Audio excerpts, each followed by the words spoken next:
Oh yeah.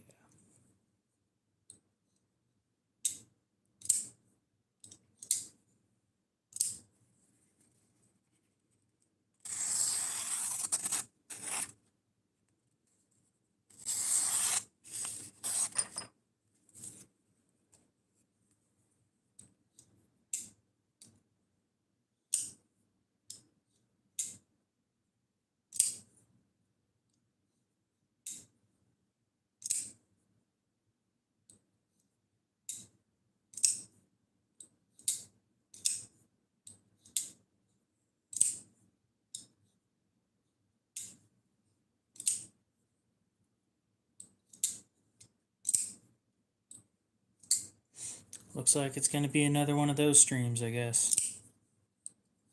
2 minutes before anybody shows up.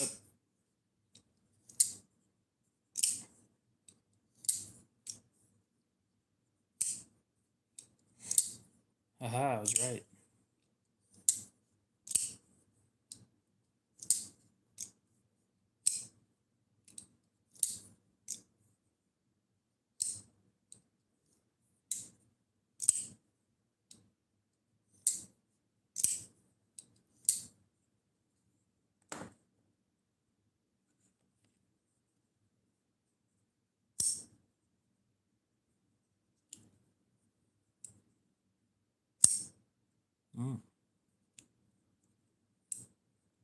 Nice.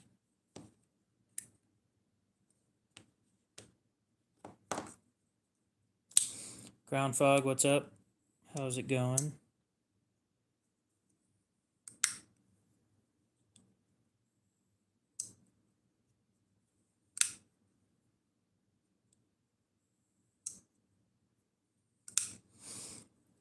I would like to start off saying this is probably going to be a shorter stream than my usual.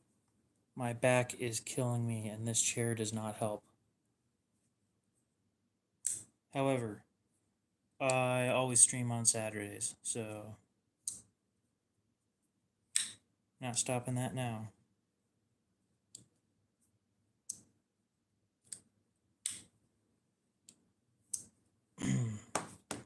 Other than my back hurting, I'm doing fine.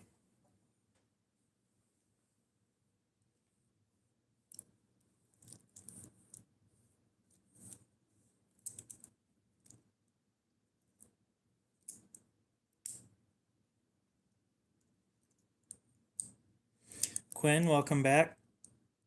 How's it going?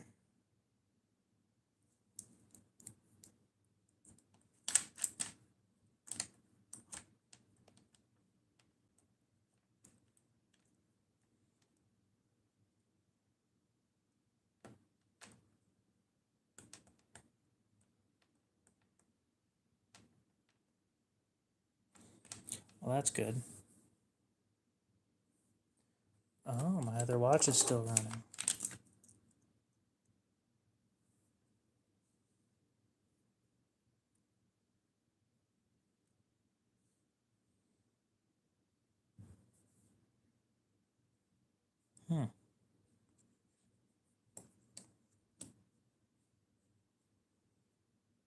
Secure sliders? What does that mean?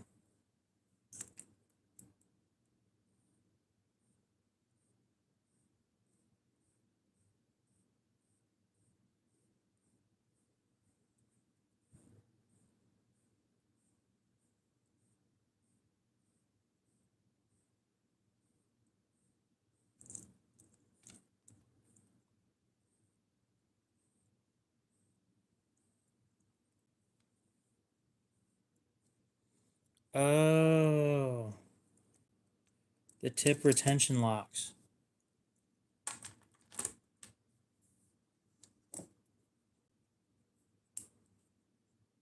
That down there.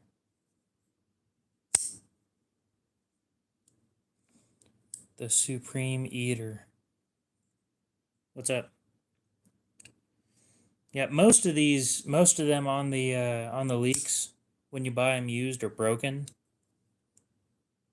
it's not hard to fix. So, I don't know.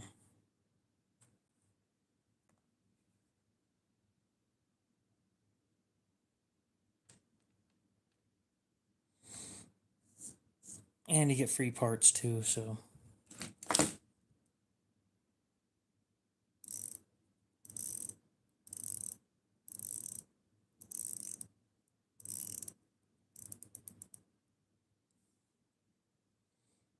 Everybody likes the sound that watches make.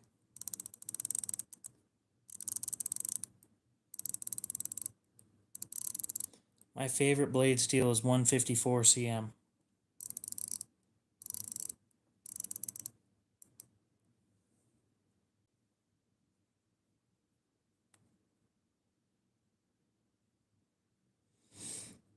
It's a great budget side steel of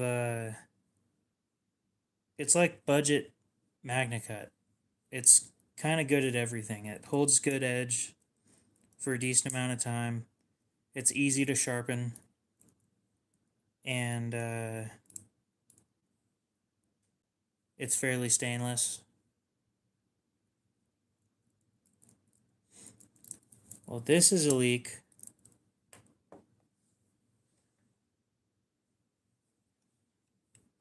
I think this is a scallion. And then there's one that's smaller than this one. The chive.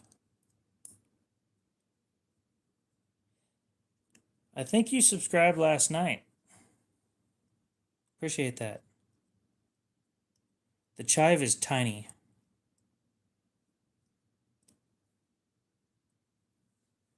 Like a little bit better than, or a little bit bigger than the Spyderco man bug, which is also tiny. I'm waiting for Willie to show up.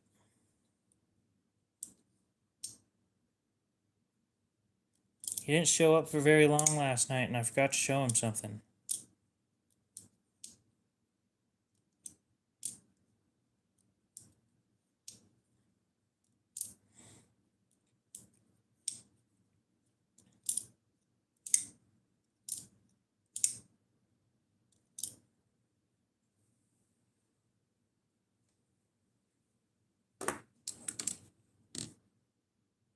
Well, this one's 3.5 folded. So, yeah. It would be the chive then.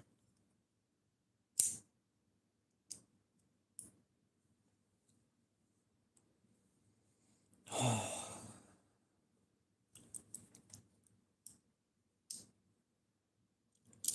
3.5-inch blade or 3.5 inches overall, because that's a big difference.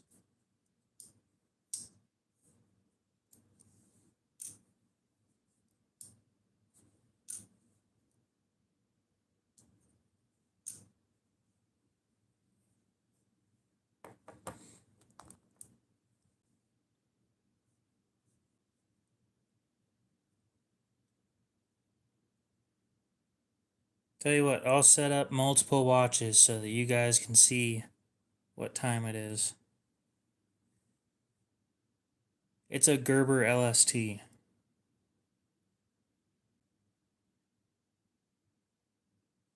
me just a sec.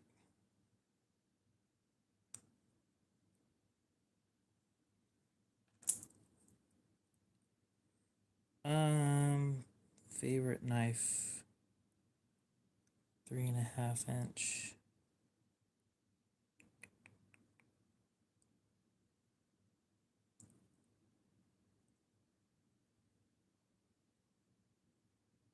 Oh, this is gonna annoy some people, and I'm all for it. This is hilarious.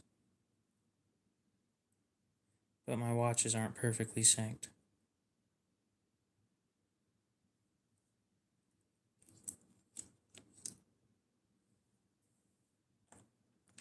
So y'all can sit here and suffer.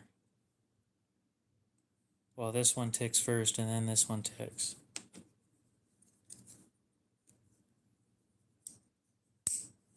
Yeah, that's as big as the pin is.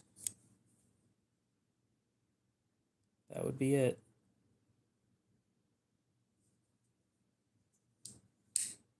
It's actually pretty big, the pin, for something this small.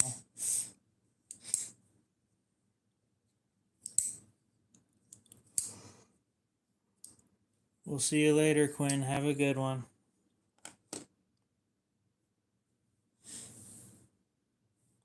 Tick, tick, tick, tick, tick, tick.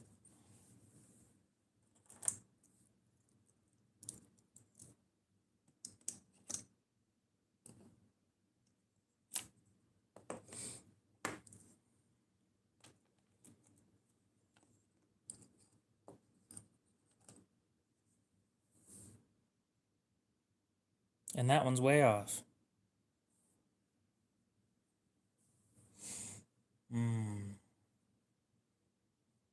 Boy, do I love the fact that this is going to irritate somebody.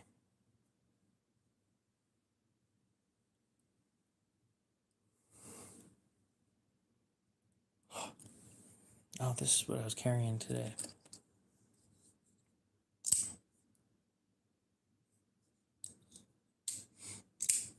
Not a terrible knife for 40 bucks. Yeah, it probably is. It's a little more rare than the regular Gerbers because it's red, or than the regular LSTs because it's red, but that's about it. There's nothing else that's special about it.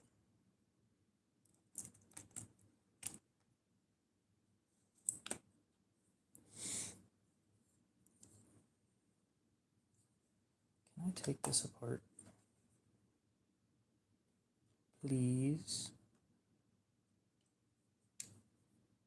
Maybe.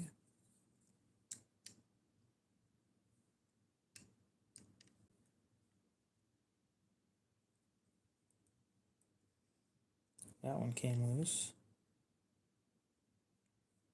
That one came loose. Come on, just one T8. That's all I need. Please, please don't be Loctited.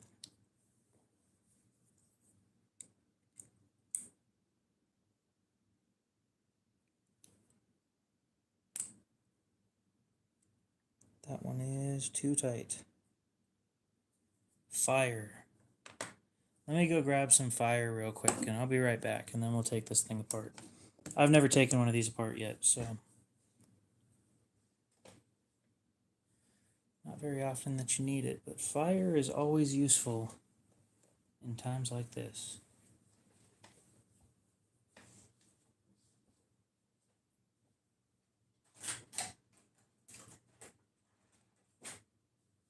I need a knife to open the portable fire.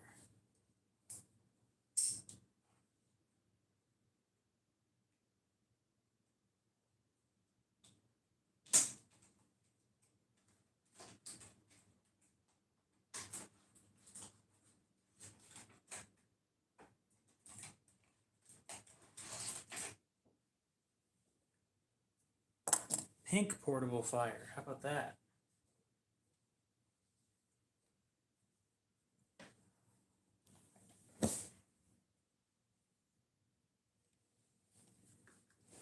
Okay.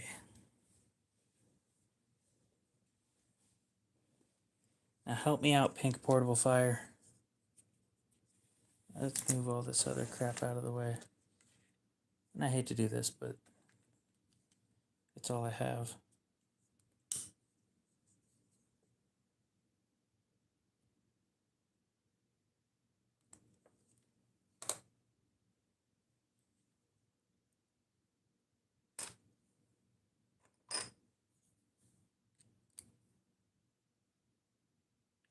Still.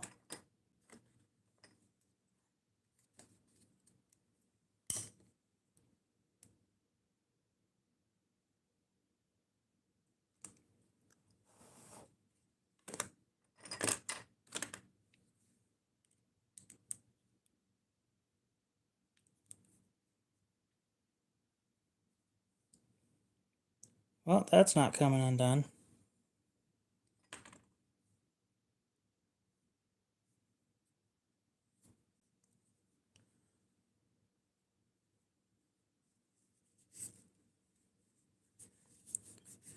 Unless I held it there for longer, but I really don't want to because it's fiberglass.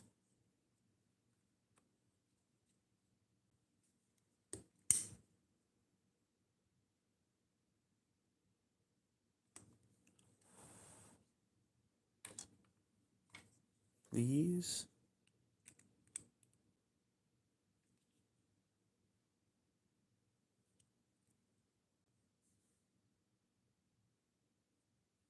I don't know who that is.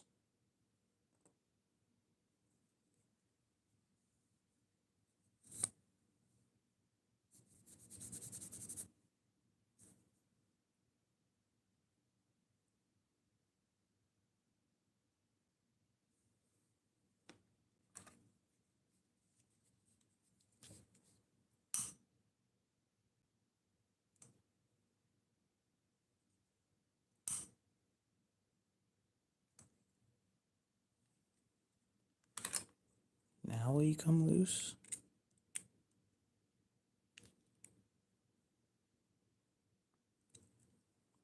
Well, I think we can all agree that if it's not going to come loose with fire, it's probably not going to come loose at all.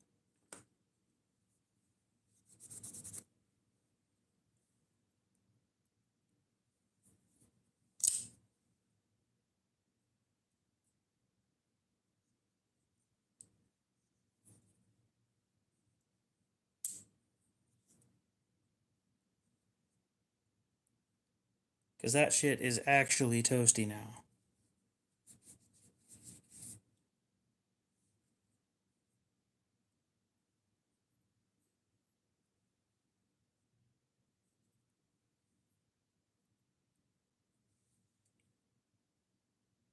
Well, it won't burn me now, so at least...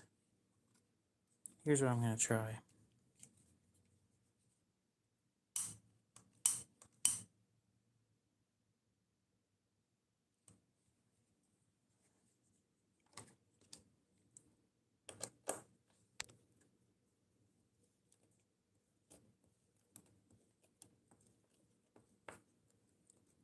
I have broken it loose.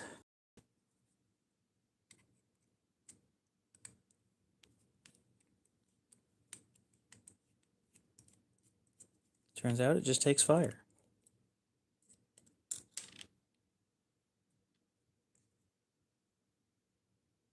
Well, that cooled down quick. Yeah, let's just dip the whole end. Hear me out, guys. Hear me out. When we put these things together, let's dip the whole end of the screw in white Loctite so that nobody can take these things apart, ever.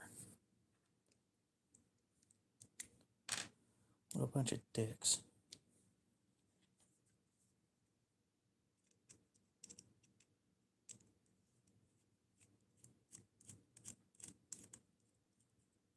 Indeed, a KO stream. Tend to have those pretty often. Finally got the pivot screw to come loose on this.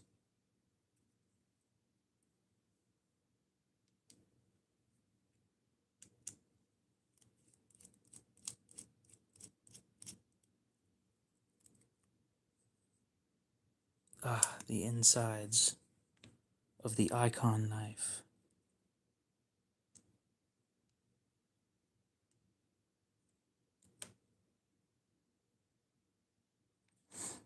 Juiceberry, what's up? How's it going?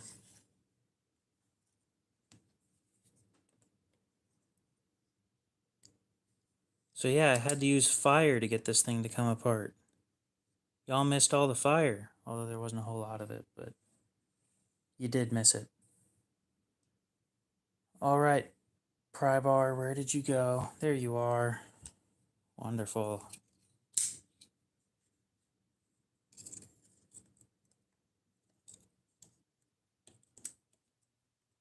Doing fine. As long as this will come apart, it'll be doing a lot better.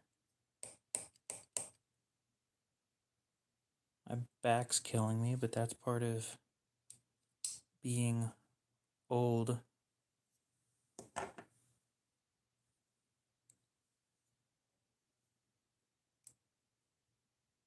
Because apparently everybody thinks I'm old. There we go. I treat it as a pry bar.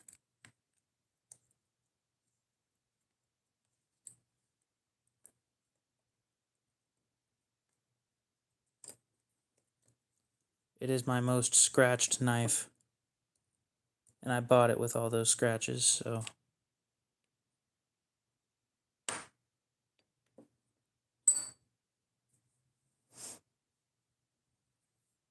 Probably. I'm younger than most of the people that watch my streams.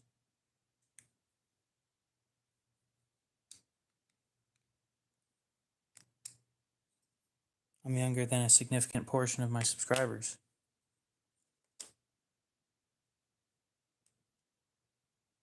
Why do I still have so many knives on the table? And watches. Put this shit away. Put that on, dumbass. You were wearing that like 4 minutes ago. Or 20 minutes ago, okay.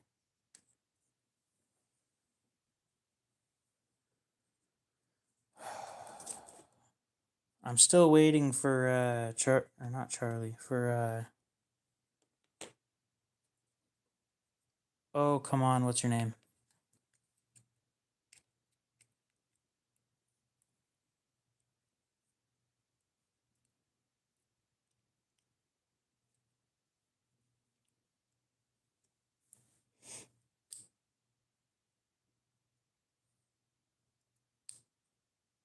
For...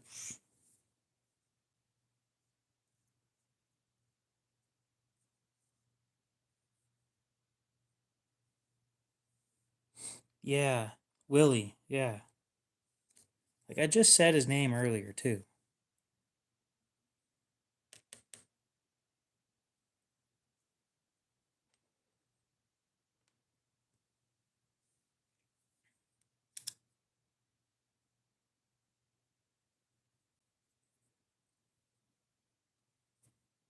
I'm waiting for him to show up because he wanted to see something.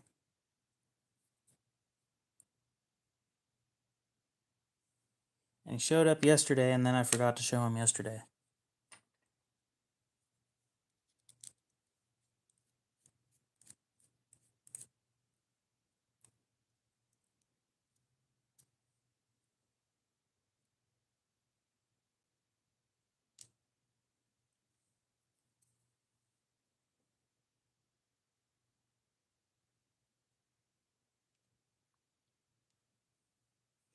I am pretty sure he is dead, so I'm not going to argue with you about that.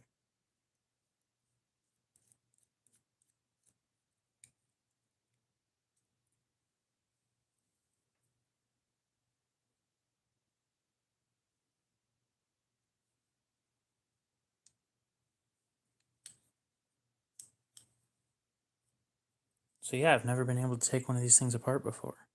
A lot of skeletonization going on in here. A lot of empty space. Fills up with dirt really easy.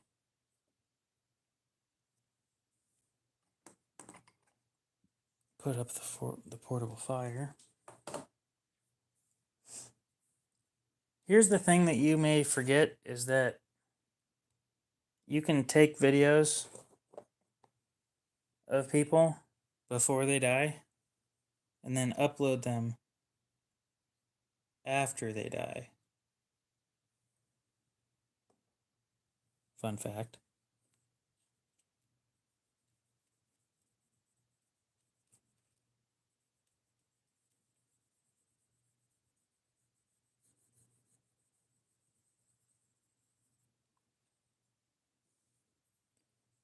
I can do a stream. Like, I can pre-upload a stream. So...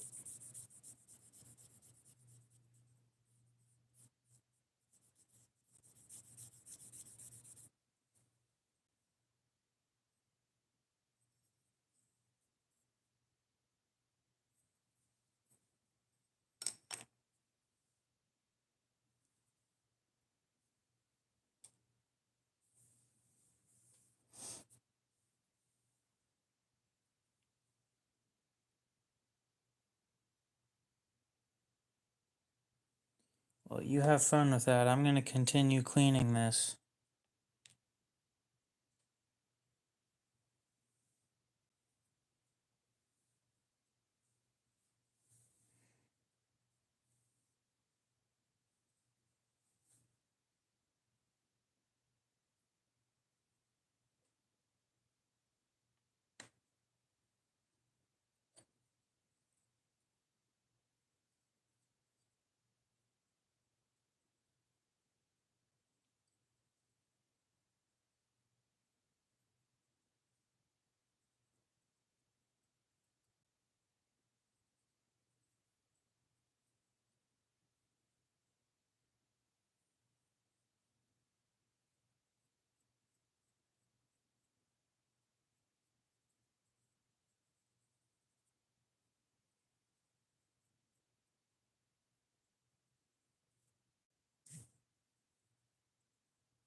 Well, you can believe whatever you choose to believe. I'm not going to try and convince you otherwise.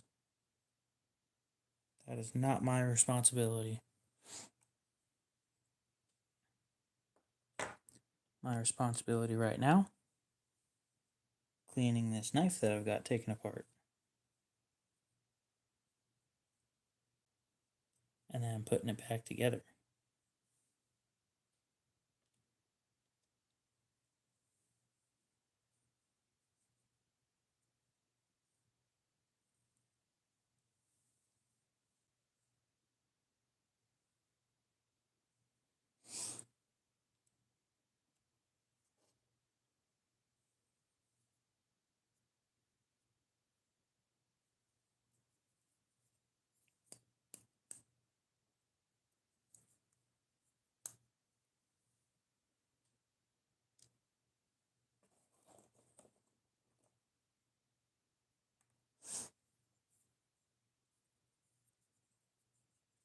Well, let's try and keep it on topic. Right now we're cleaning a knife.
We'll just wipe this side off real quick with a microfiber and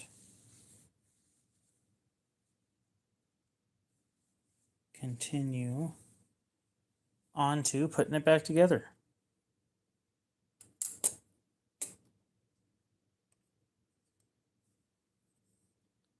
So first we're going to start off with this side. Wipe it off real quick. Okay. I want, nope, not that yet. This. And this.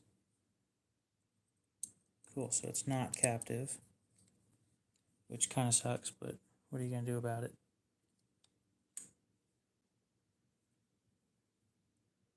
Put this screw on the end of the screwdriver. Put this screw on the end of the screwdriver. Hold it in place. Hold this in place. And screw it in. Doesn't need to be super tight or anything. Now we will take this one, place it right there. This screw on the end of the screwdriver. Hold this in place. Screw it in. And again, you don't want it super tight because this needs to be able to slide back on without any issues. Then you tighten them down a little bit better. Only a little bit though. Doesn't need to be super tight. If you get it too tight, then you have problems like problems. Okay. One of the bearings right there. The blade.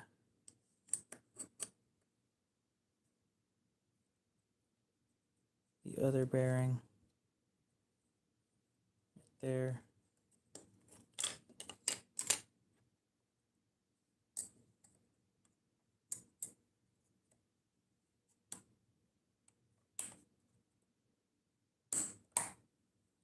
Beautiful. Well, that all went together wonderfully. Wish it always went like that. Okay. Red aluminum accent goes in the hole. Wonderful. This will tighten up in a sec. But I need to focus on these.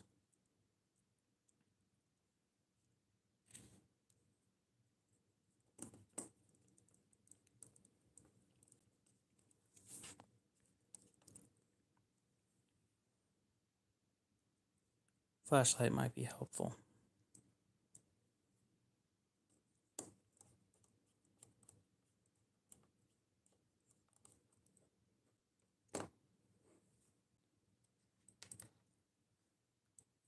Pocket clip.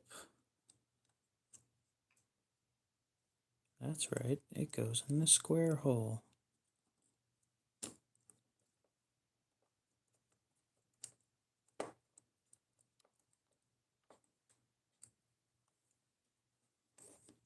Okay. Now T8.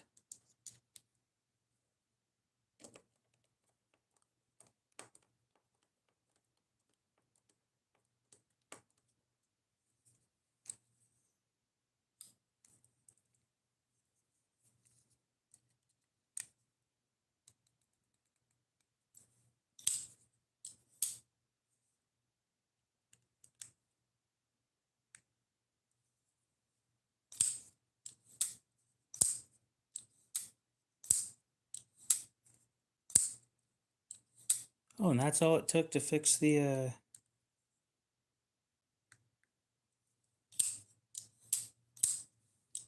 Cool. That fixed another problem that this thing had, where it was kind of hard to push the flipper tab. Now this one doesn't suck as much.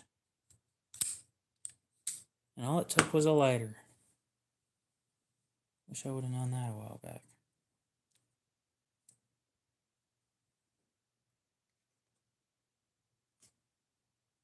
It's amazing what fire can help with.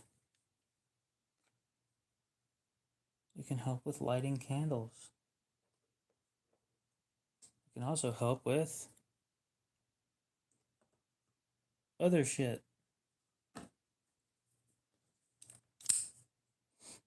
But yeah, now this thing isn't terrible. Which is always a good thing.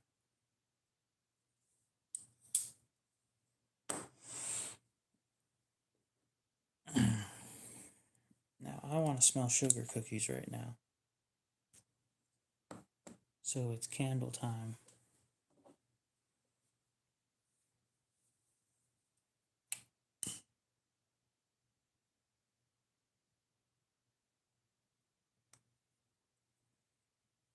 Mm.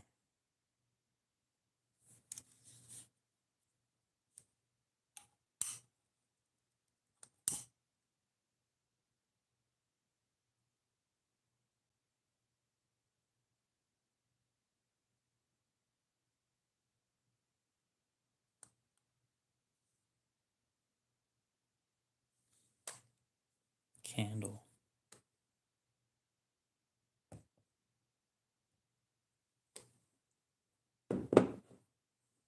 Now it smells like cookies in here.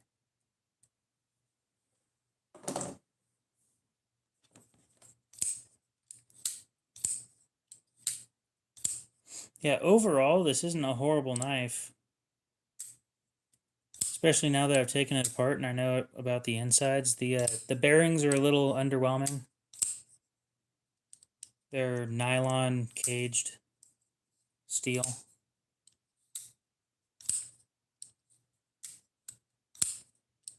Which ain't great, but that's how it is. So I think I'm going to go for like another... I'm going to go until it's been an hour and a half. No, I'm going to go until it's been an hour. My back is killing me right now.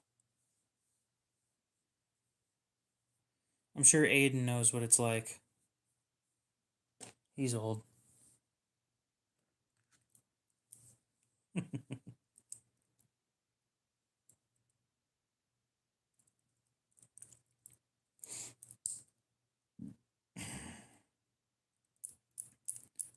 Well, Willie hasn't shown up yet. The plan was... Huh? What? I didn't say anything.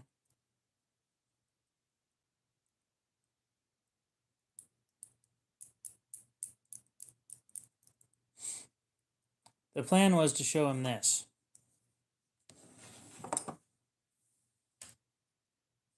Because he wanted to see this thing. Or he wanted this thing. But he didn't like that it was a Tonto, and neither did I. So I made it not a Tonto anymore. And that 140 grit worked like a dream. Took off all the Tonto-iness of this thing. And now it is a trailing point with a regular edge. Yep.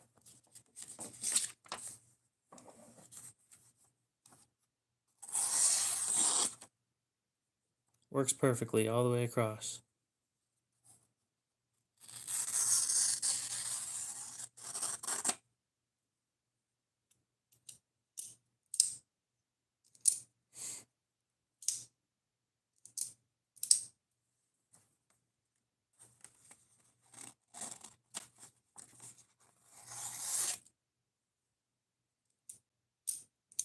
I'm pretty proud of that. But yeah, he wanted it after it was de-tontoed. But I haven't talked to him since. Or I haven't talked to him about it since, so... Yeah. Fun stuff.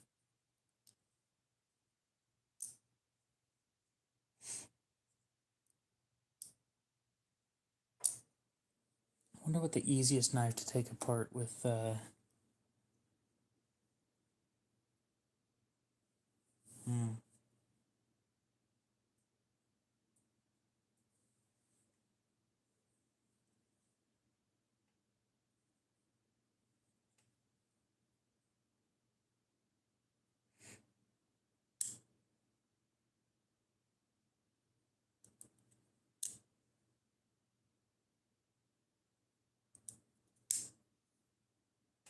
with a crossbar lock is.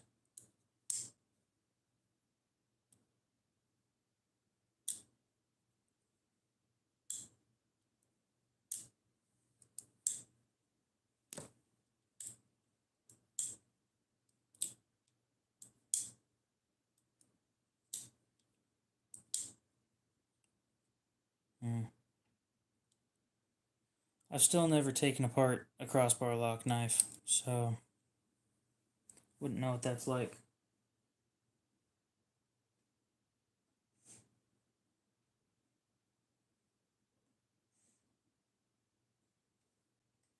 I'm pretty sure it's a pain, but I'm not 100% sure.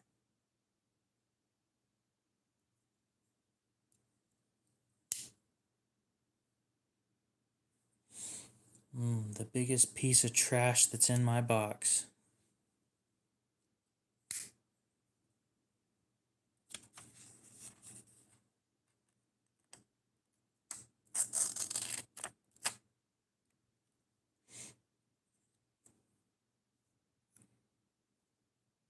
So if it shows up on Monday, then I'll be getting it the week after next week.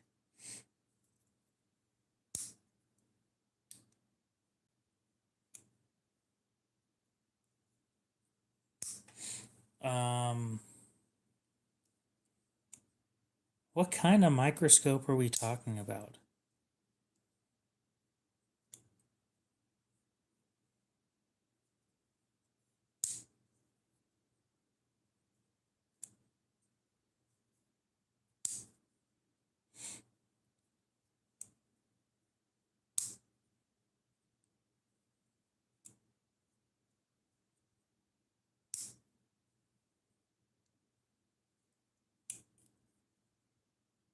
Is there something that's already in my P.O. box?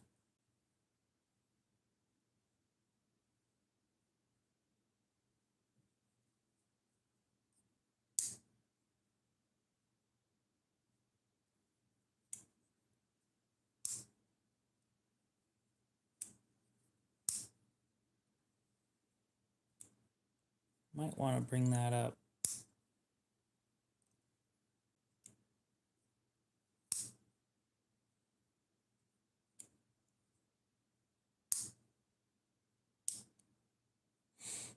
Maybe.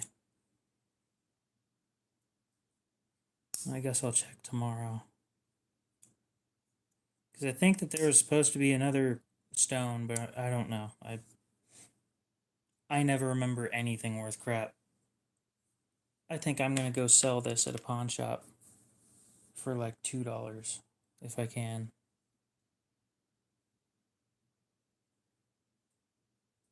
Or $1. I might just sell it for $1.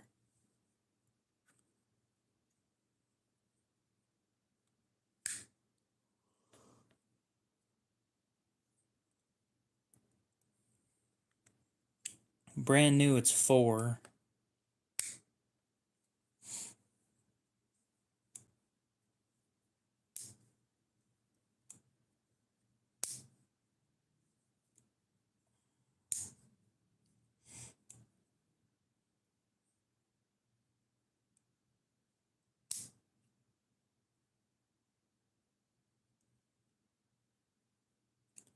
I'm sitting here wondering if I should de-tonto that there's a few people that already do that. And I'm not good enough in my own mind to offer that.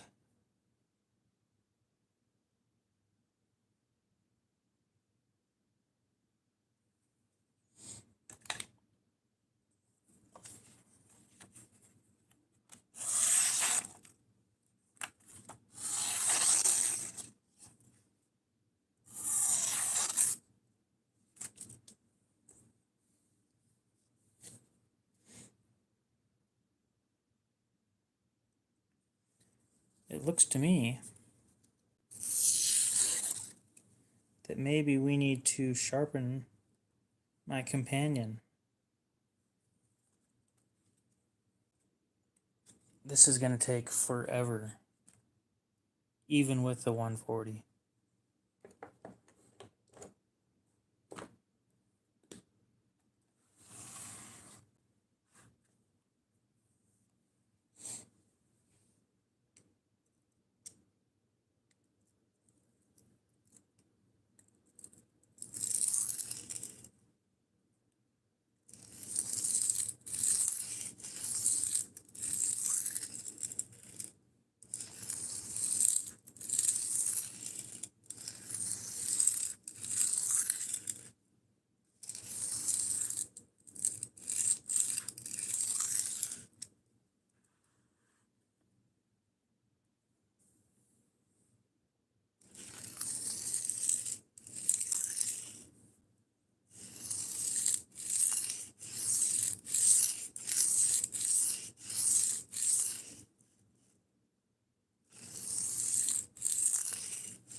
This sucks. I hate sharpening Scandi grinds. I really do.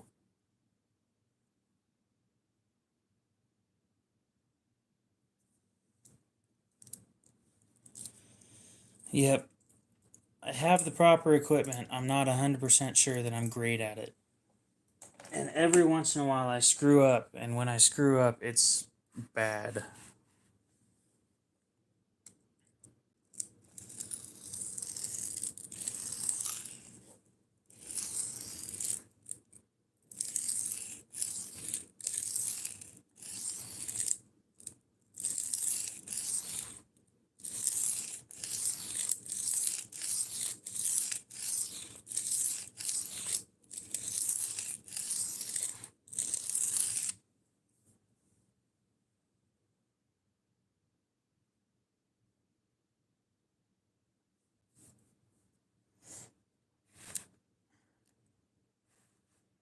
If you get it done perfectly, yeah. The one that I did perfect the other day, oh, I was so proud of that when it was finished.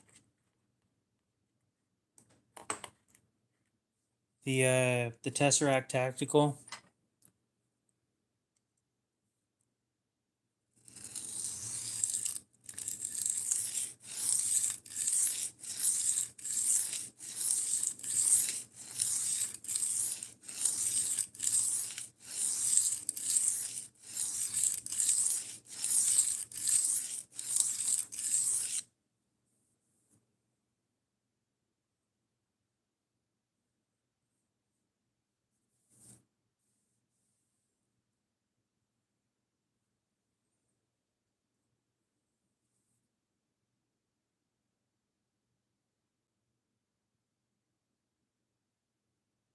Mm.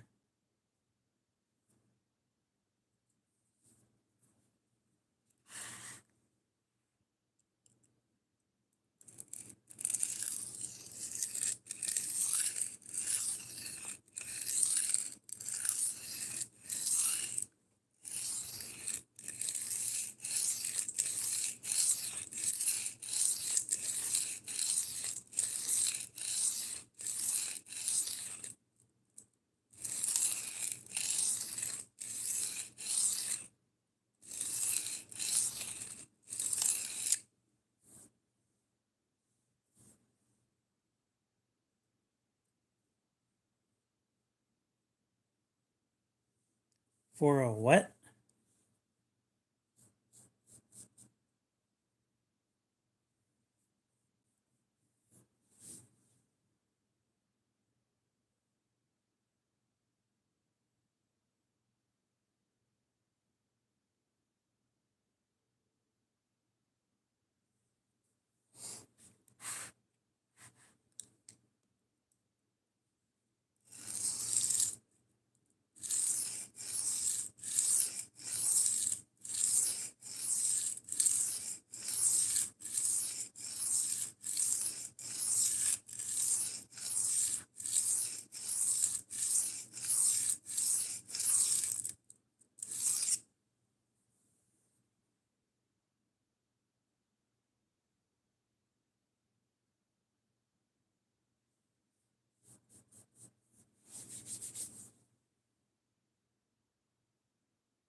I see.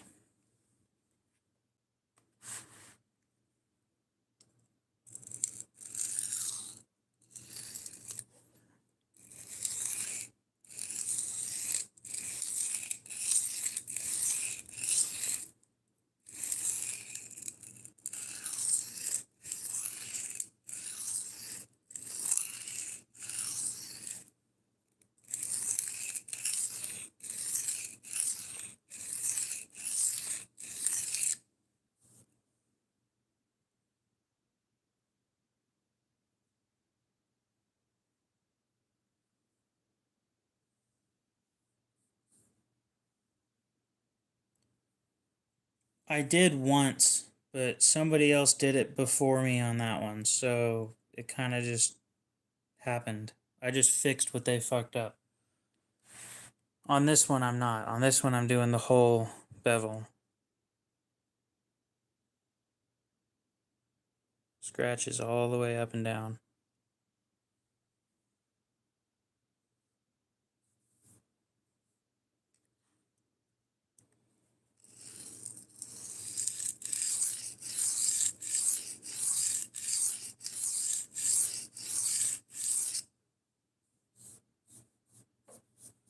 I am very consistent. It's also really helpful when the bevel's giant.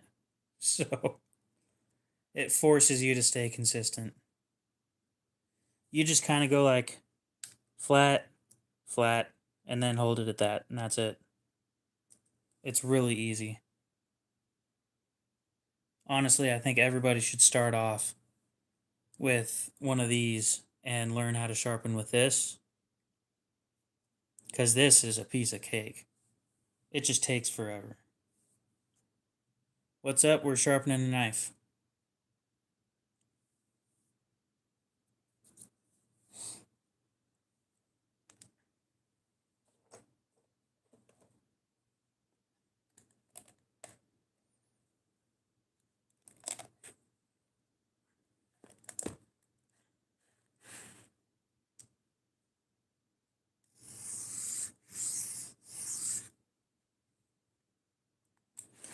for this one we took this end off.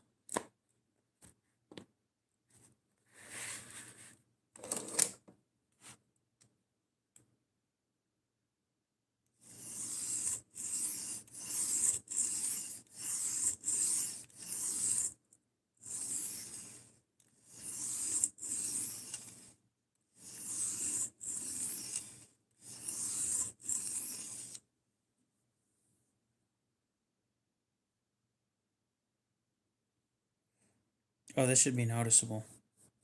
The grit difference, hopefully it's noticeable on camera.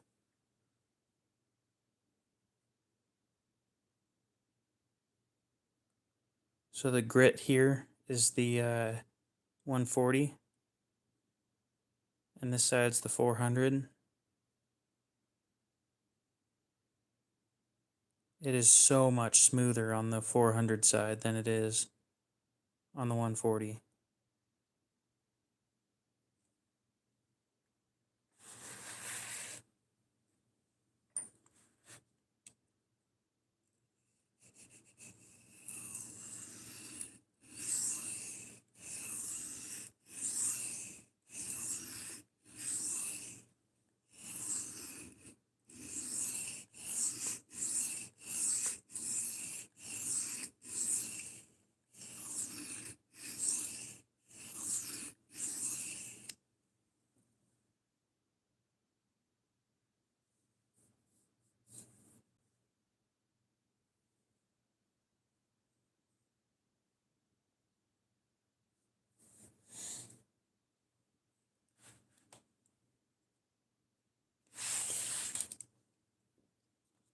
Well, considering it's replacing another 600, which is this, it should be interesting, but I don't see there being a huge difference.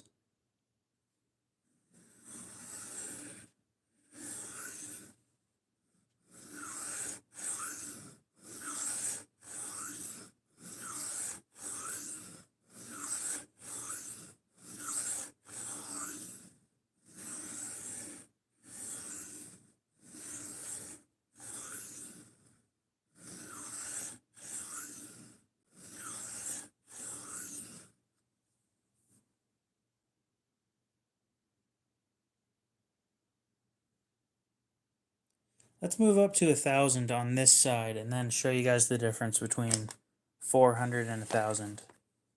See if it's actually noticeable.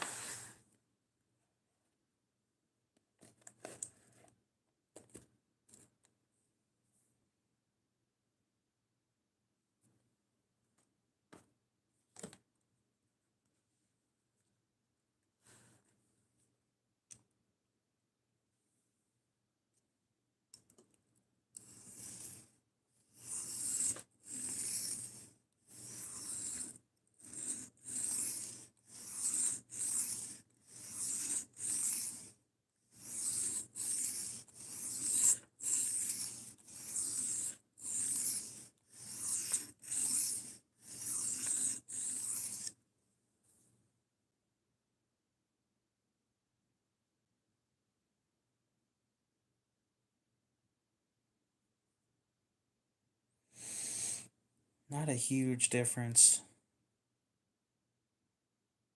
It's going to be hard to see on camera, but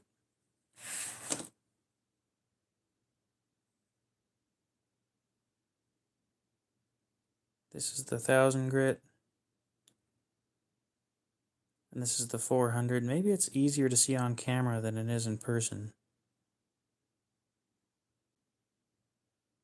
But you can see deep scratches on this. And this is just kind of the whole thing is scratched instead of small sections that have deep, deep scratching.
It's official. This is no longer a 600.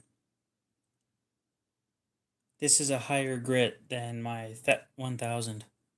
I just, like, I'm really looking at the edge.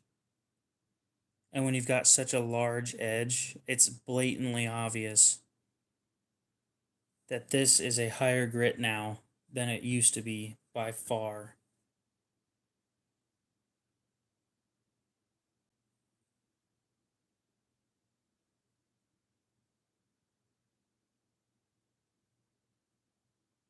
Hmm.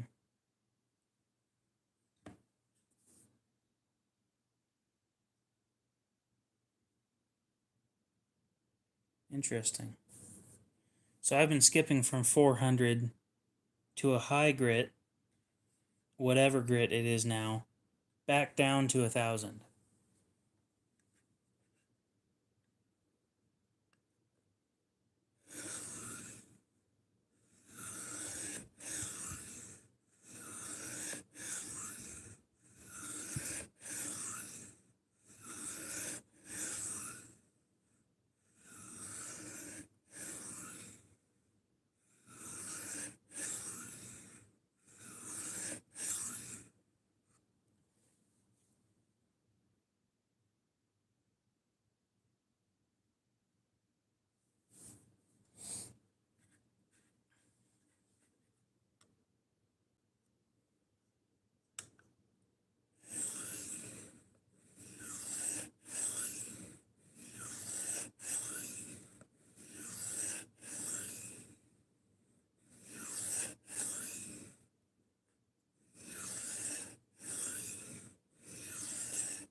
Now, what you guys don't know, and what I know, is that I'm not apexing on this thing.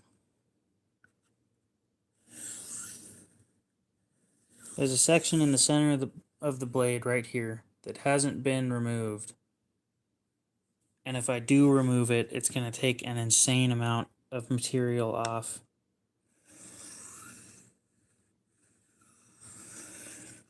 And it's just going to be a waste of how much money I spent on this thing.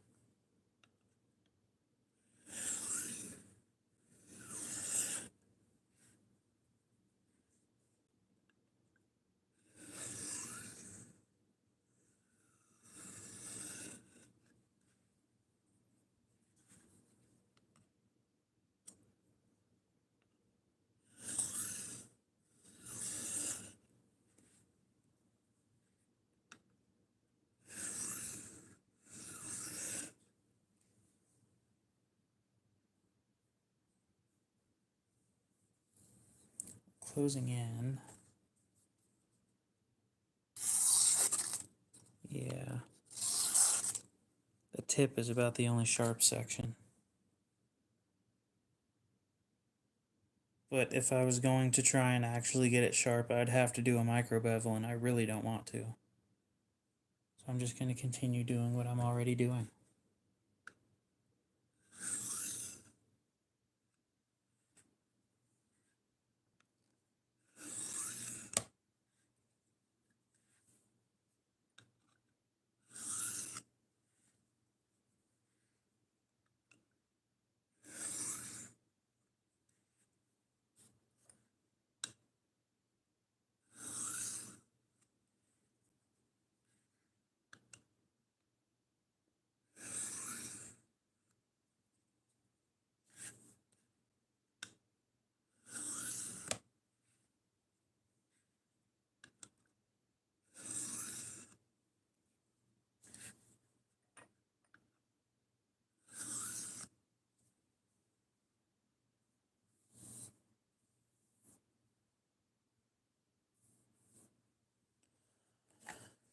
did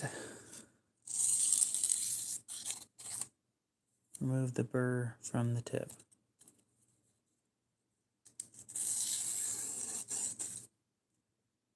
Wonderful.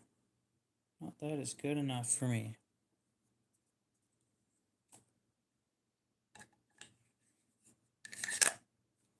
I think I only spent like $10 on it, so I can't be complaining too much about anything, but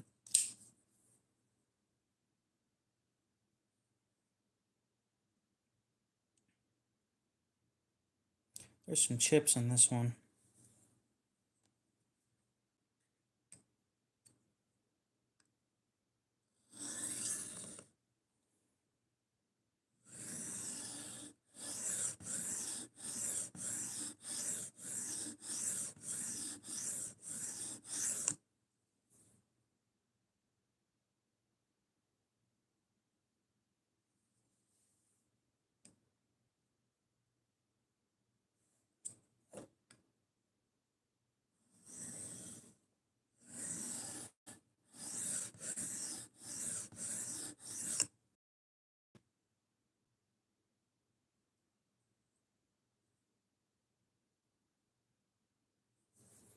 Beautiful.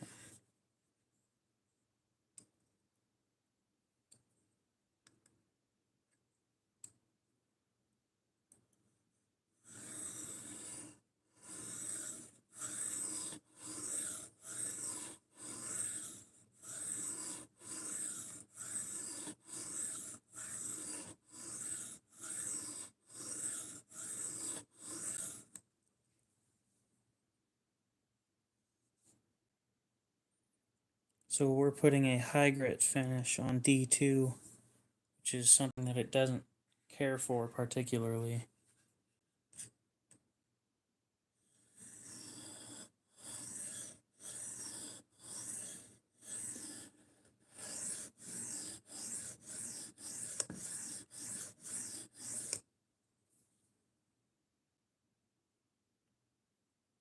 D2 likes toothy edges, and this is not toothy.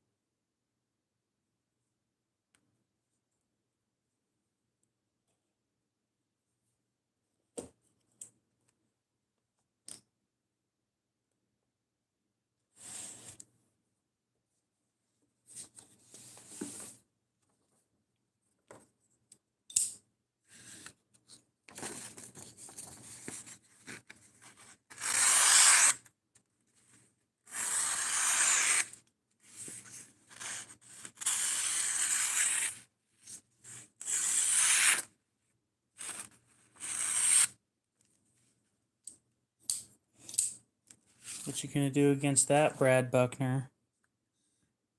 Ooh, look at me. I reach under the table after I sharpen a knife and grab a completely different knife. And then I act like the sharpener that I just used is the best shit in the world. But it's hot garbage and I sell it to people who don't know better.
Oh.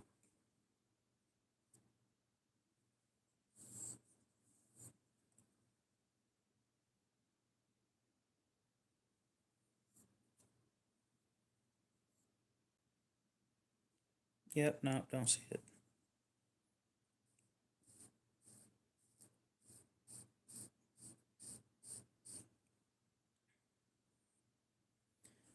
So it'll cut paper, but it doesn't shave.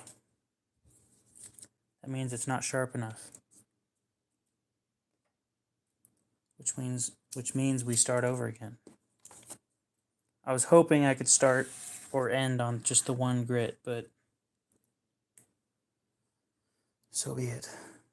We should probably start with the 400. It doesn't need all this removed. If I start on the 140, it just rips off material.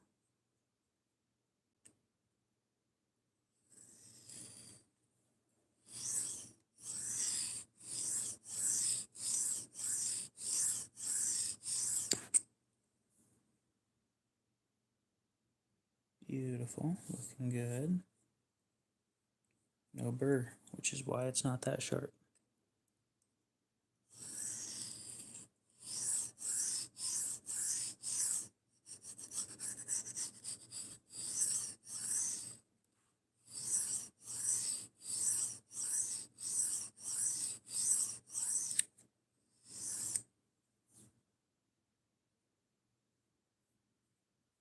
Still no burr. Time to swap sides.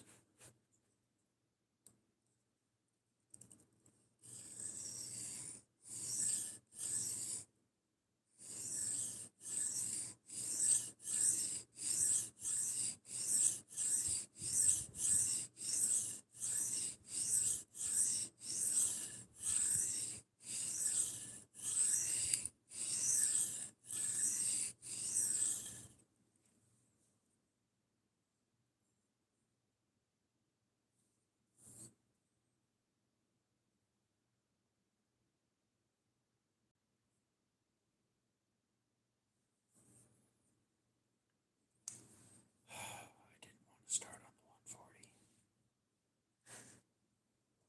But I'm not getting a burr, and I really don't want to wait that long.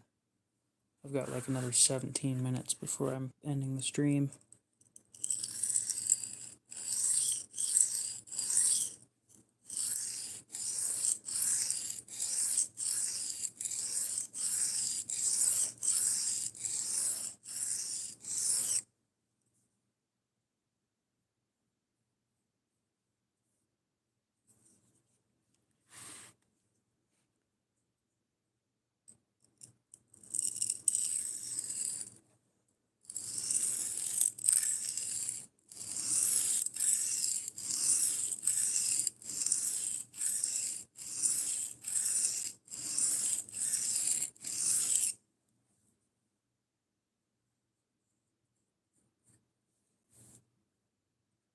I don't have a sharpening stone holder.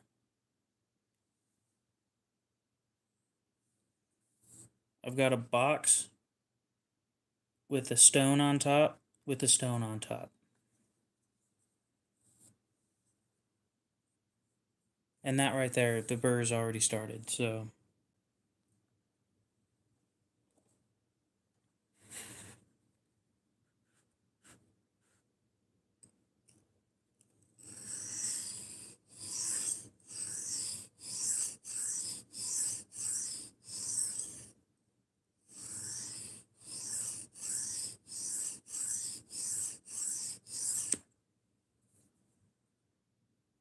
I've thought about it, but why?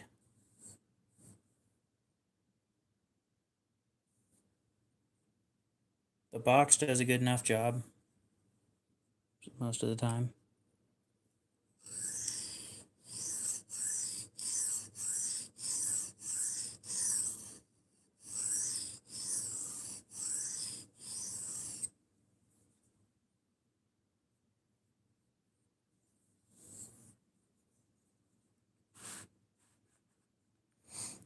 Well, keep in mind, I have these rubber pads between the top stone and the second stone. I never took them off. Well, like it came with this stone. I didn't take them off permanently like some people do.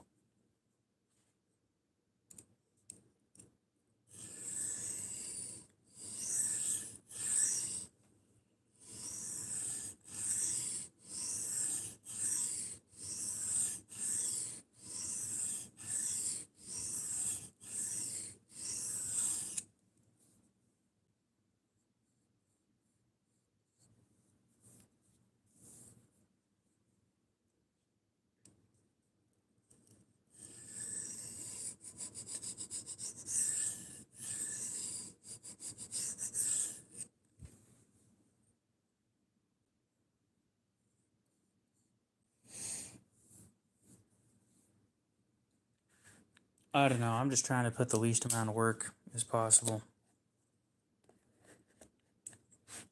It all works.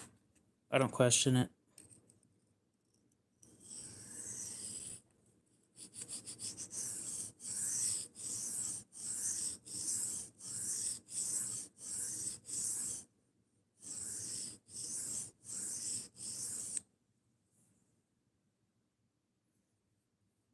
The one that I'm on right now is a 1000. So this one. This one is a SATC. You can get them on Amazon for like 22 or 23.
Yep, this is a higher grit than 1000 now.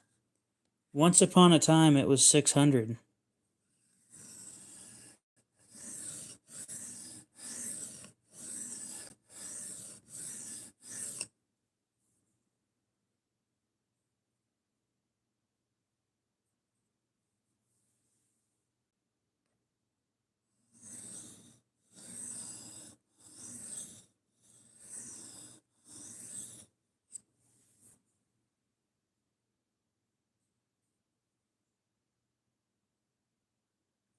There's still a burr, which is weird. Weird.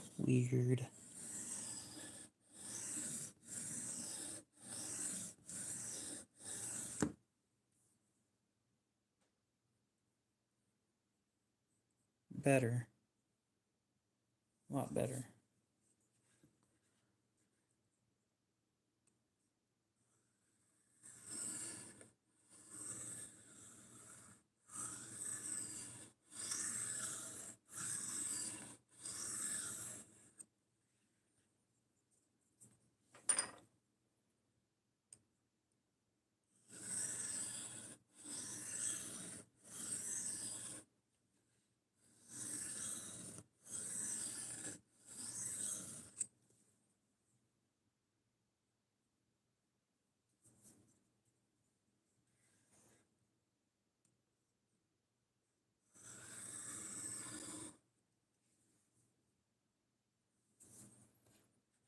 And so it begins. The final passes.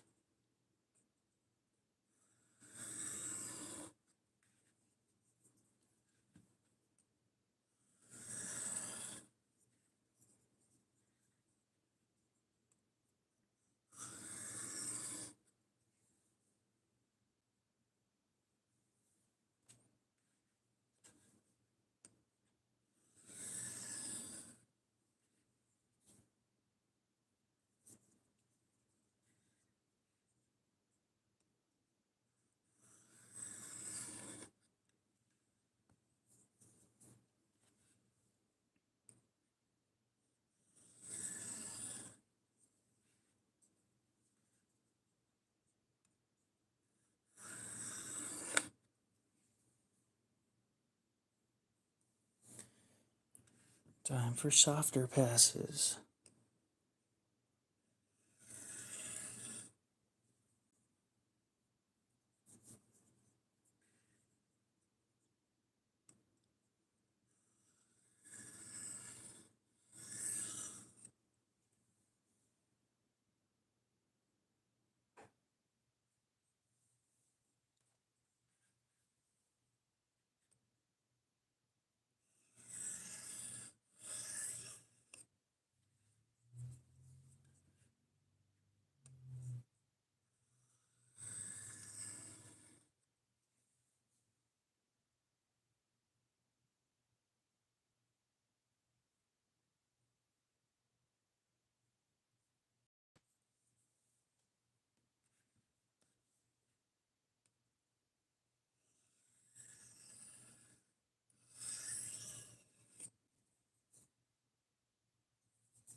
I'm just waiting for Alex to show up in one of my streams one of these days. Be hilarious.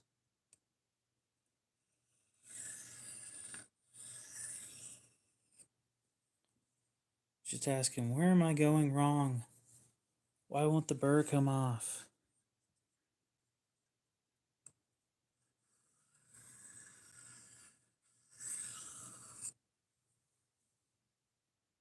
Oh, time for this drop.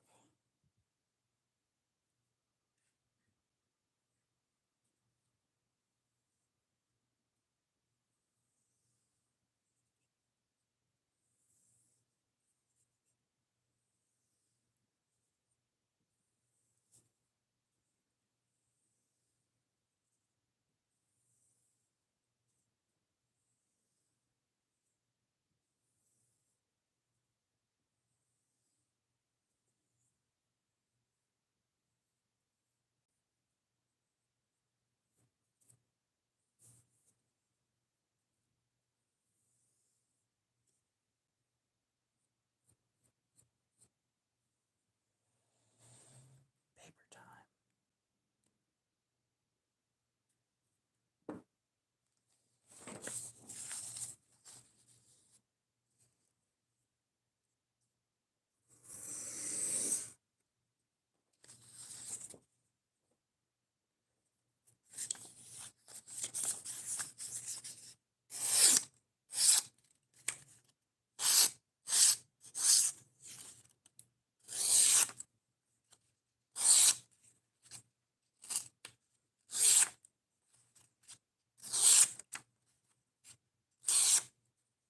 For anybody who doesn't know in the comments, that's sharp as shit.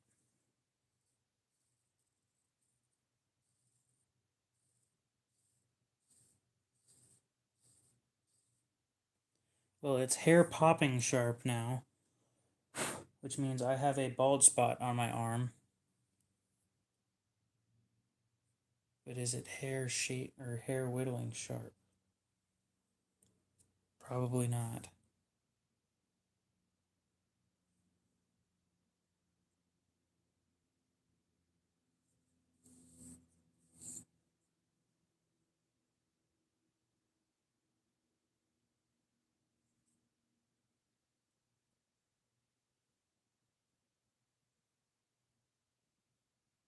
Yes.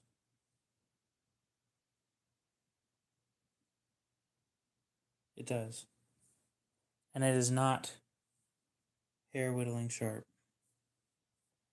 I mean, I test in the same spot almost every single time, but right here, this whole section's bald now.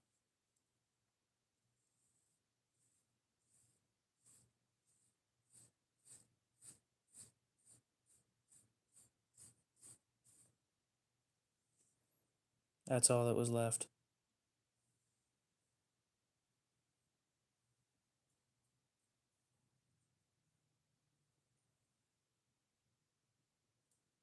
This side isn't bald though.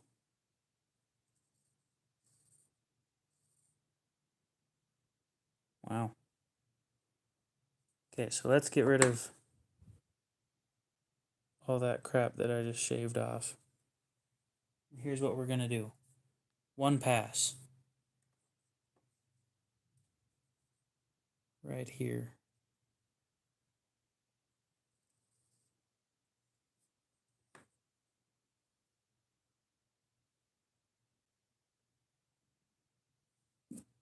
Not the best. There's a lot sitting on the blade though.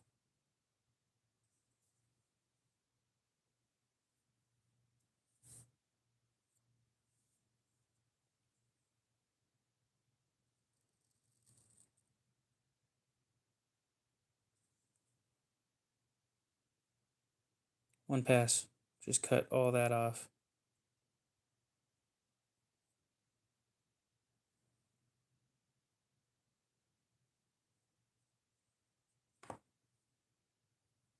And a little bit more, but you know, you guys get the point. It's sharp. You know, while we're here,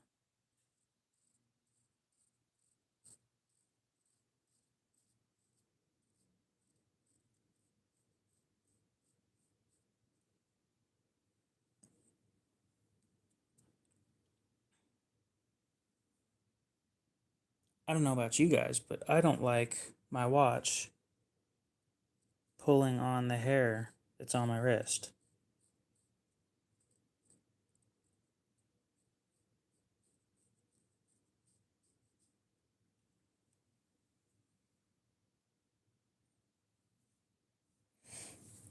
I find that using power tools, including the ones that are designed for sharpening, to me, it feels like it's going to remove more material than it has to. And I've gotten so used to what I do right now that moving over to a new sharpening system just seems like a waste of all the skill that I've learned.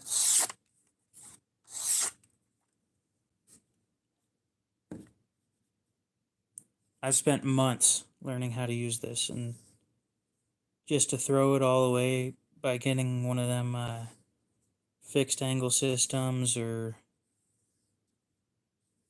a power tool to do it, it would just be a waste.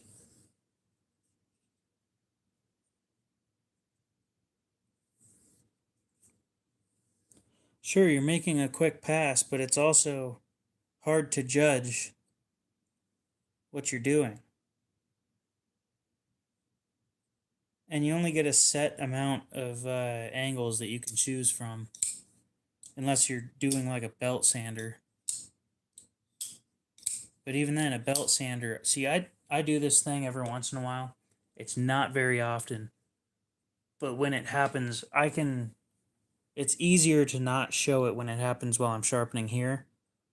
But if I was sharpening with like a bench grinder or a belt sander, my hands twitch every once in a while.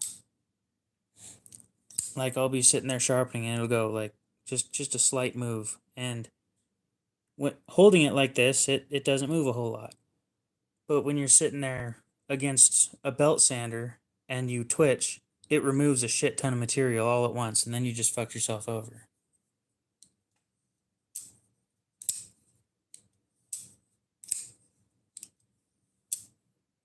Casey, you're an hour and a half late. I'm about to end the stream. Well, I was about to, but you never understood what that leather was for. Okay. How do I explain that? So microscopically, the edge of a knife looks like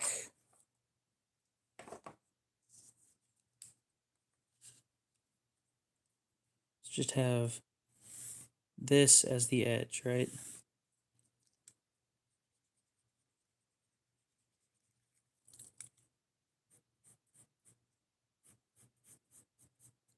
Okay, so here's the edge of your knife. Microscopically, what happens is there's teeth that sit there that are like this, and this is what it's like, right?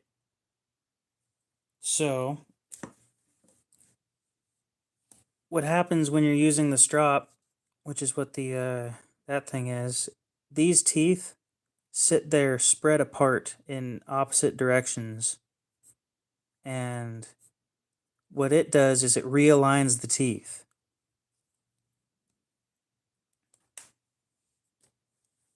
And I'll go grab my other phone and we'll show some pictures of the edge of a knife under a microscope so that you guys know what I'm talking about. And it's just that last minute bit.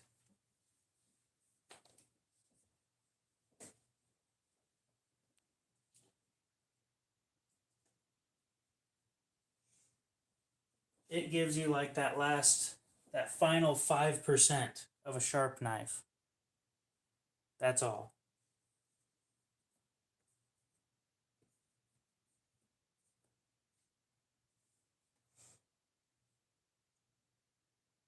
Kniffy edge under microscope.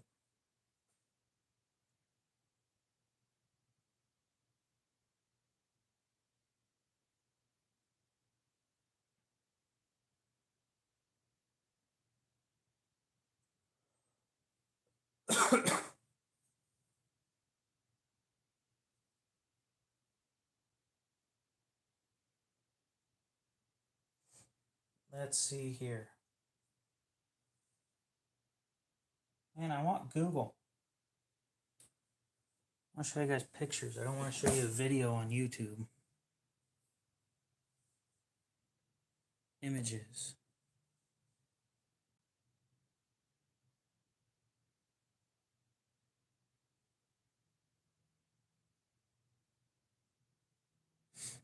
Oh, these are great. This actually shows you guys exactly what I'm talking about right here.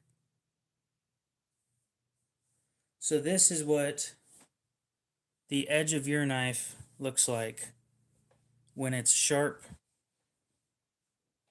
right here.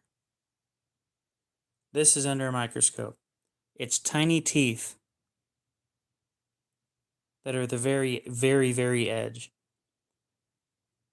And when you've got a burr, this is what the burr looks like. That little roll over where it's not actually sharp. This is what it should look like. Well, that's what it should look like when it's sharp. Fully aligned. Perfect. This is what it looks like when it's not stropped. And this is what it looks like when you haven't removed the burr.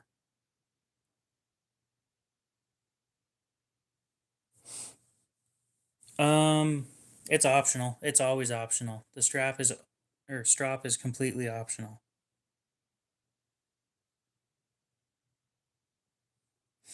I don't find that it does anything for me because I don't have any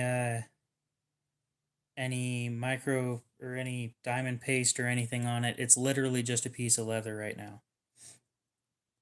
But there's other stuff that you can impregnate it with, like you shove a piece of polishing compound up against it and rub it on there, and then it's got polishing compound on it now. So now, as you rub the edge of the knife against it, it helps with realigning things and takes off minute amounts, very, very, very minute amounts of steel. Where did the knife that I was just holding go? Damn it, why does this shit always happen to me? I just had it. Oh. Duh. Your habs are strong. I don't know what a hab is. But yeah. Once I get some diamond compound or something on here, it'll remove more material and polish better. I'll be able to have polished edges after that.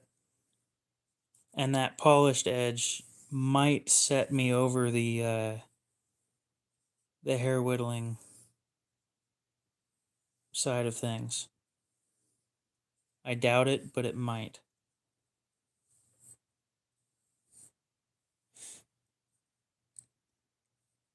We got a few people in here, so I'll stick around for like another 23 minutes. But after that, I'm not going to bed. I'm going to go do something else because my back still hurts and I would like to relax. And this chair is not comfortable.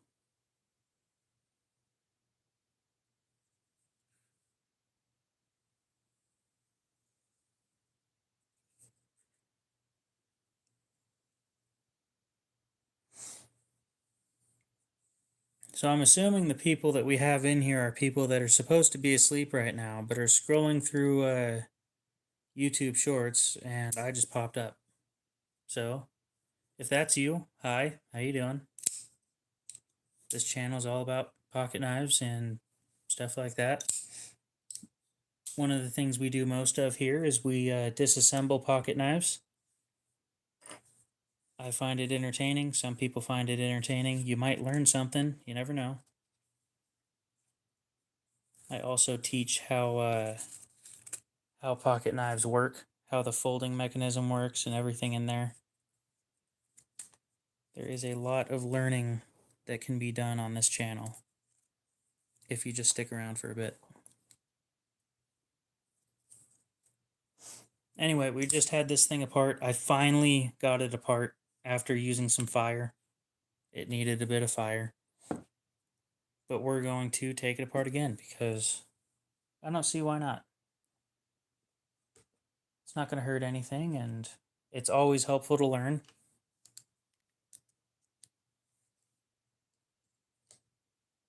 So first we're going to start off with a Torx bit. This is a T8. The T8 is for the pivot here. Most knives have a T8 pivot, and most of the other screws on most knives are T6. The higher quality knives use all T8 or higher. T10, T15, most of the time up to T10, and that's it. But the higher number, the harder it is for you to strip the head of the screw. So right here we're going to compare a T6 to a T8 because why not? If we can get it to focus. There we go. So here's a T6. This is a T8. That is a much larger star.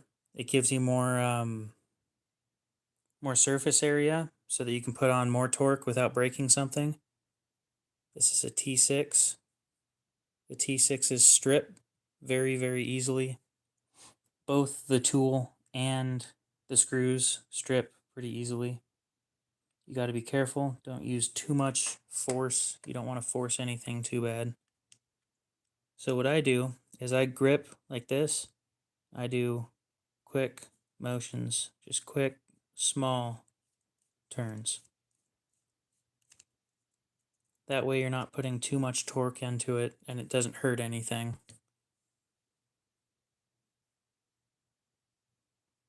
That's also how you find out if it's going to release or not. If it doesn't release, you may need to use fire or heat of some sort.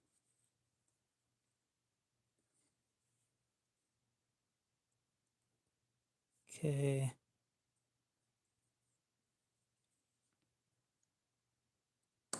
this needs to be twisted,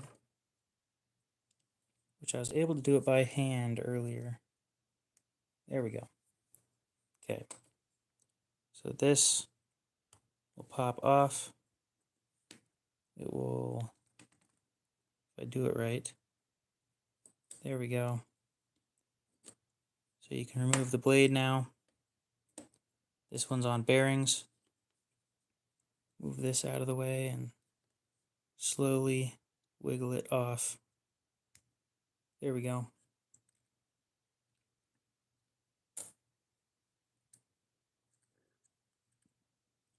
This is the pivot. Both bearings. Back spacer.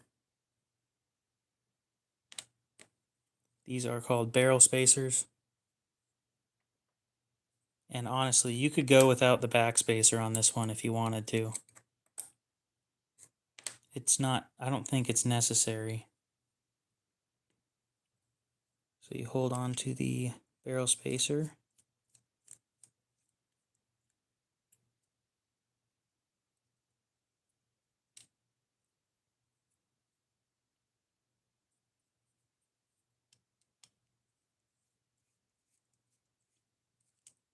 Okay.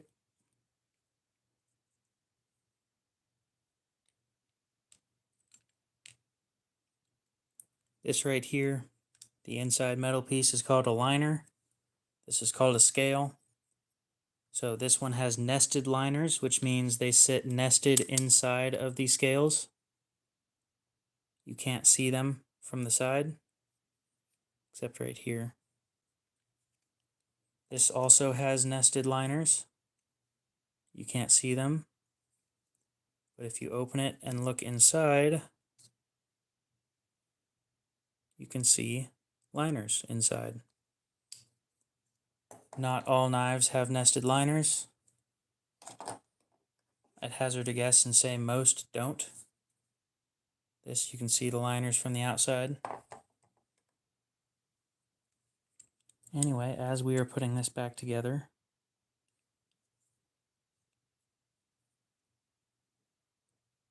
most knives are better with back spacers, but most of the time it's not needed.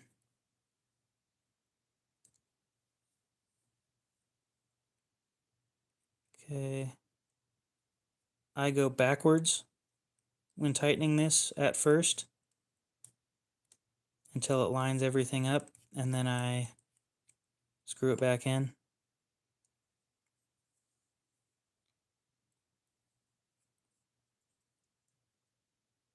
That way I don't cross thread anything, because if you cross thread stuff, the likelihood of you being able to undo it goes down significantly.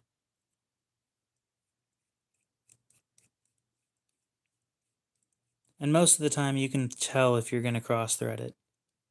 If you feel any resistance when tightening a screw, stop. There is no point in continuing. Undo it.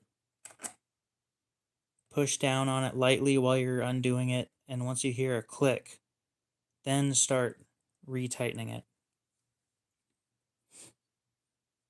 Now, we will put, so this one has accents, red aluminum accents.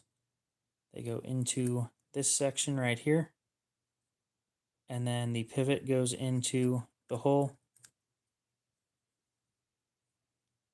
Line this one up properly, because there is a cut. That flat section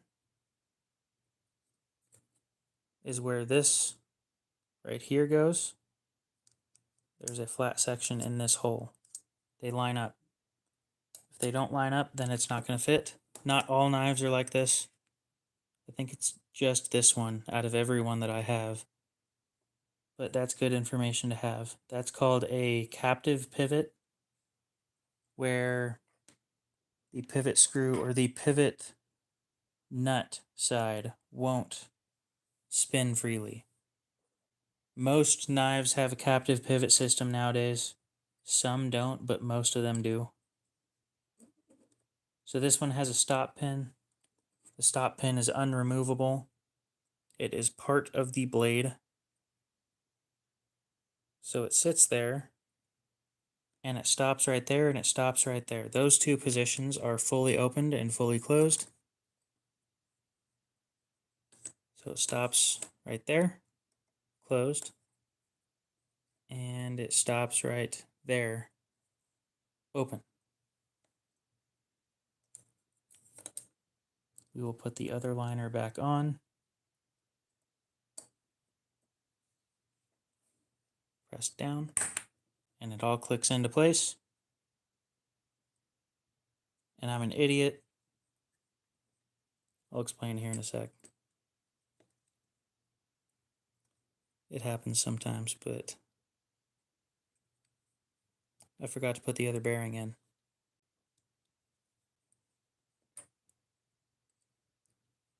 So let's grab tweezers, because I really don't want to take that liner back off. Grab a pair of tweezers, pull the liner up, snake the bearing system in,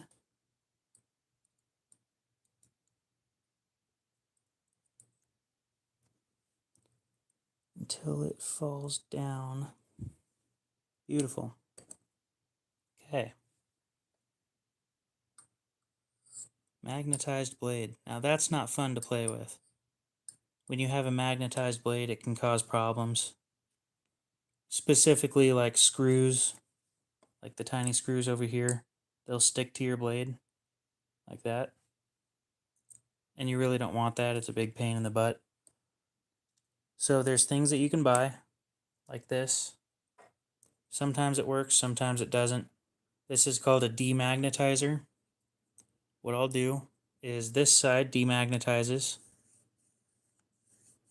and you just go back and forth. Then you swap sides and go back and forth again. Now it doesn't always work. Oh.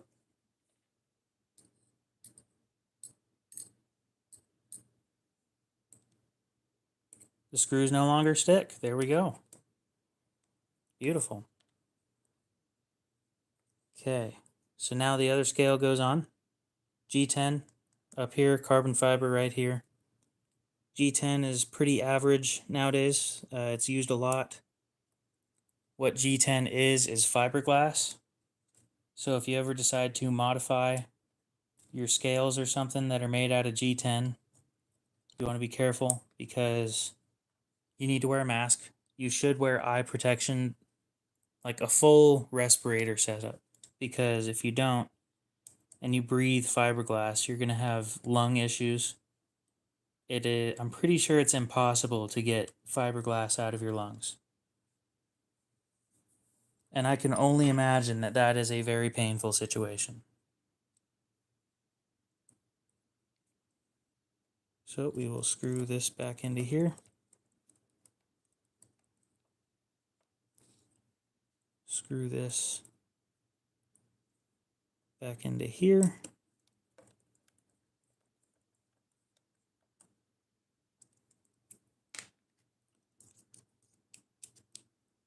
T8 again. Now this one, because it had Loctite in it, will be a little bit, it'll have a little bit of resistance. And what you're going to do, if you'll notice, because I'm super picky, the blade is sitting off to the right, just slightly of center. So what you do in this situation, for this knife, is you tighten. And now it's sitting right in the center, a little bit off to the right.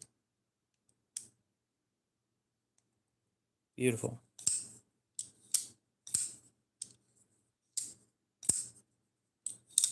Okay, now we are not done yet. The pocket clip is still sitting up here. So we will swap back to the T6. We will slide it into its cutout right here.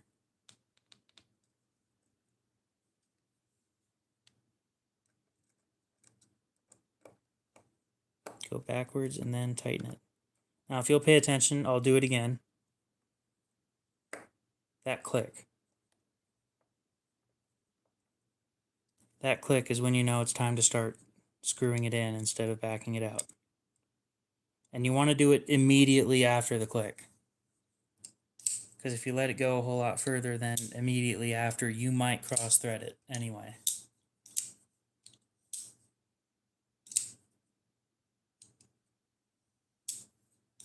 Oh, this thing is smooth.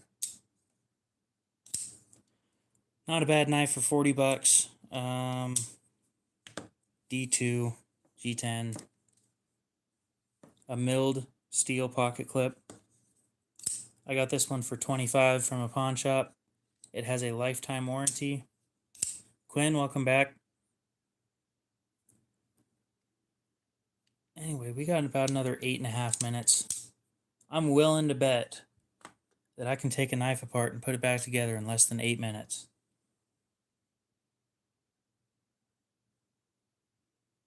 And the one that I have in mind is a mini Praxis. Really common knife. A lot of people like it.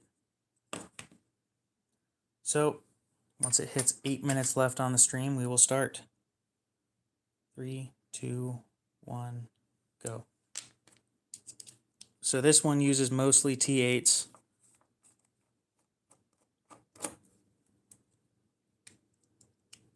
Except for the pocket clip screws.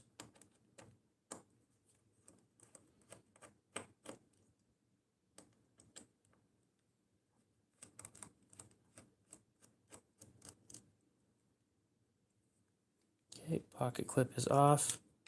Swap back over to the T8.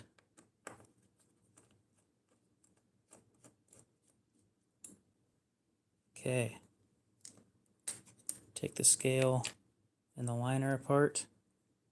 Put that screw right there, that right there. There's a lot of oil in here. A lot of excess stuff. Went ahead and wiped that off. Take the blade off. Bearings off. We'll wipe this down real quick with a Q-tip. And wipe the rest of it down with my pants because I don't care enough.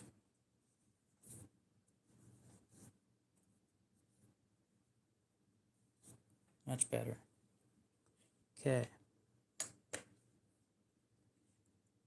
Next we will take this stop pin, which is removable. The other one wasn't. Oh, that's not going to release. Okay, so we're going to... Oh. Lanyard pin. That's not a common thing on most knives. Back these out. Push. Okay, I guess it won't let me. Which means we're just going to take these barrel spacers out.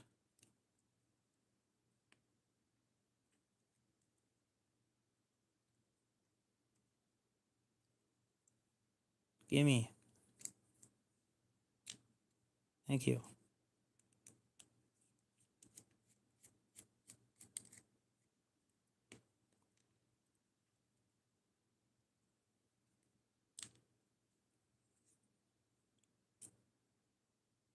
Okay. Lots more oil. We'll go ahead and wipe that off. Put that liner up there.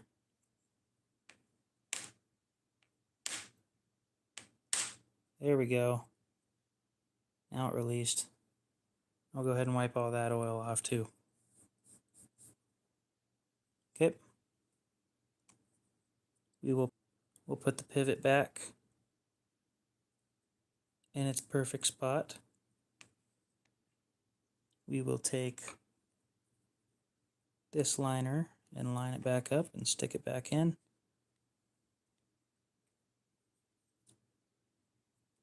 This barrel spacer goes right here. And this screw, as long as I don't drop it, will go into this barrel spacer. Go backwards. Okay. Nice small turns until you can get it tight.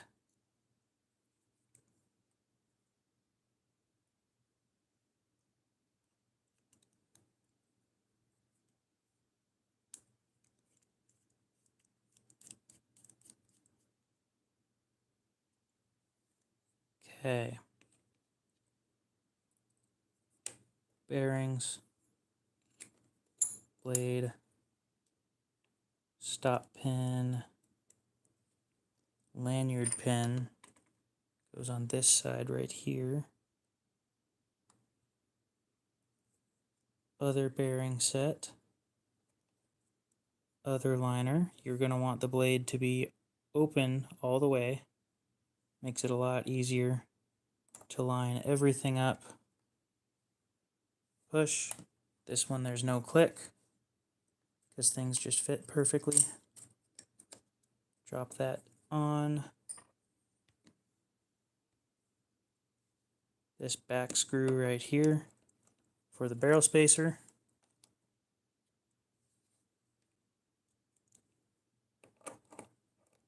The pivot screw, which we'll tighten down here in a sec if it isn't perfect. It is a little tight.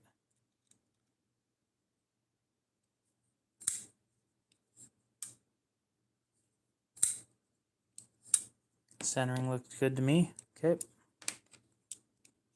T6 for these two.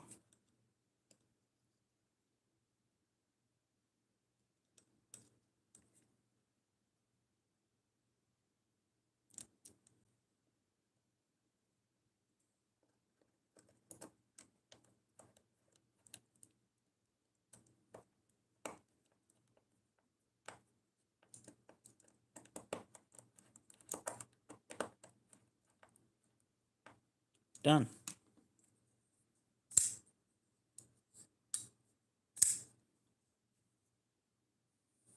Go ahead and wipe it off real quick.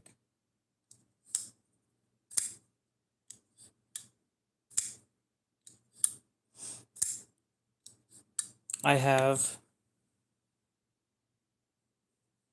this one up for sale right now. Now I'm going to go ahead and do my maintenance on this real quick while we still have it out. The maintenance, all it needs is a tiny bit of oil in the bearings. We could have done that a minute ago, but I didn't think it needed it. Turns out it does. There's a scratching sound it's making that I don't like. So right after that, we'll go ahead and end the stream. I do appreciate everybody that stuck around. It's nice to have people to talk to. I don't always get that. Most of the time I do, but sometimes people just don't want to watch, which is a thing. So the barrel cage holding, or the bearing cage holding the bearings. A drop of mineral oil across from each other. Okay, knock it out of the blade. Do the same thing on this side. A drop right there and a drop right there.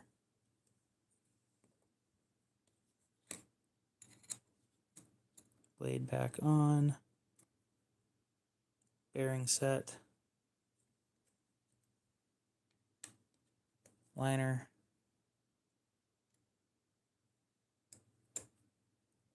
Beautiful.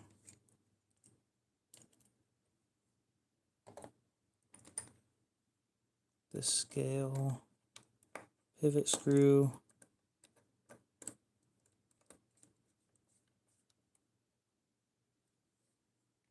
Barrel spacer screw.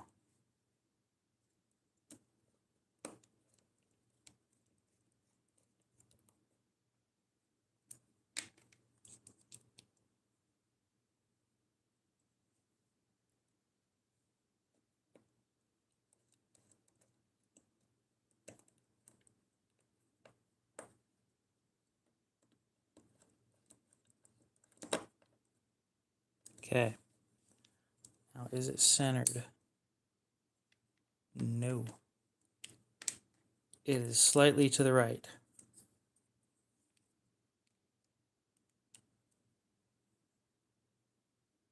No, it's